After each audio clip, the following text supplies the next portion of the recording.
अनसुये, हा पाहिलास का हरिण कसा चहूकडे उत्सुकतेनं पाहतोय? आपल्या आईला शोधतोय वाटतं.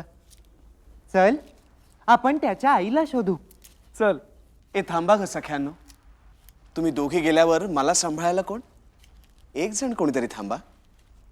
काय तरी मेले. अगं, या पृथ्वीचं संरक्षण करणारा तो तुझ्या जवळच आहे, मग आम्ही कशाला? काय ग? नाहीतर काय. चल.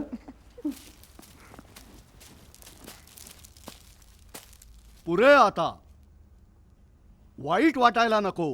अगं बाई, तुम्ही?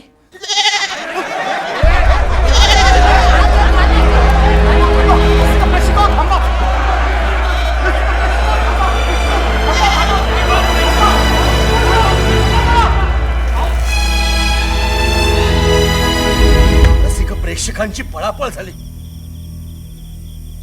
आज तुम्ही शेळी आणली हरिण म्हणून, उद्या मांजर आणाल वाघ म्हणून, मग माकडं आणाल, हत्ती आणाल. अहो, नटांना सांभाळण्यापेक्षा ही असली शेळ्या, मांजरं, हत्ती, घोडे हे प्राणी सांभाळणं सोपं नाही का शंकरराव? थट्टा पुरे झाली.